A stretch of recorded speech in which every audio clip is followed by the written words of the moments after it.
mengatasi pencobaan melalui doa. Setelah tiba di tempat itu, ia berkata kepada mereka, "Berdoalah supaya kamu jangan jatuh ke dalam pencobaan." Kemudian ia menjauhkan diri dari mereka kira-kira sepelempar batu jaraknya. Lalu ia berlutut dan berdoa, katanya, "Ya Bapakku, jikalau engkau mau, ambillah cawan ini daripadaku. Tetapi bukanlah kehendakku, melainkan kehendak-Mu lah yang terjadi." Lukas 22 ayat 39-42. Tidak ada seorang pun yang mencontohkan kekuatan doa dalam mengatasi pencobaan lebih baik daripada Tuhan kita Yesus. Ibrani 5 ayat 7 memberi kita gambaran mengapa dia berdoa kepada Bapa dengan cara yang dia lakukan dalam ayat suci tema kita.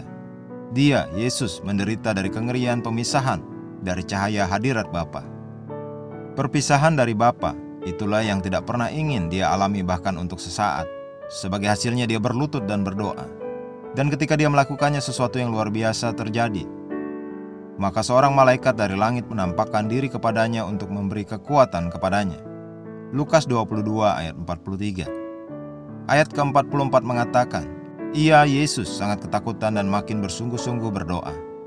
Ingat, doa yang sungguh-sungguh dari orang benar membuat tersedianya kekuatan yang luar biasa, dinamis dalam kerjanya. Yakobus 5 ayat 16. Yesus dalam penderitaan berdoa lebih sungguh-sungguh. Doanya begitu intens, seperti yang dikatakan Alkitab. Keringatnya menjadi seperti gumpalan besar darah yang jatuh ke tanah. Lukas 22 ayat 44. Puji syukur kepada Tuhan, doanya terkabul. Ia menyerahkan dirinya kepada kehendak Bapa dengan menjadi dosa bagi kita, sehingga kita menjadi kebenaran Allah di dalam Dia. Haleluya. Ketika dia selesai berdoa, dia mengatakan sesuatu yang instruktif kepada murid-muridnya. Lukas 22 ayat 45-46 mengatakan, ketika dia bangun dari doa dan kembali ke para murid, dia menemukan mereka tertidur, kelelahan karena kesedihan. "Kenapa kamu tidur?" dia bertanya kepada mereka. "Bangunlah dan berdoalah agar kamu tidak jatuh ke dalam pencobaan." Masalahnya bukanlah tergoda, tetapi jatuh ke dalam pencobaan.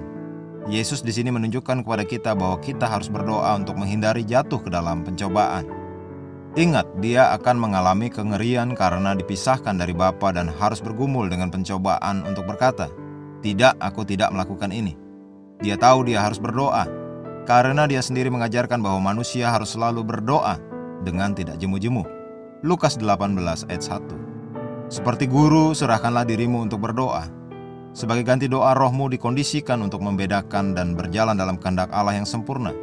Imanmu diperkuat untuk mengatasi godaan dan menguasai keadaan.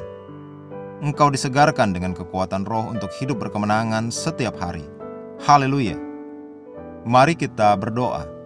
Ya Tuhan, terima kasih atas keistimewaan dan berkat doa, tempat di mana rohku dikondisikan untuk membedakan dan selalu berjalan dalam kehendak-Mu yang sempurna.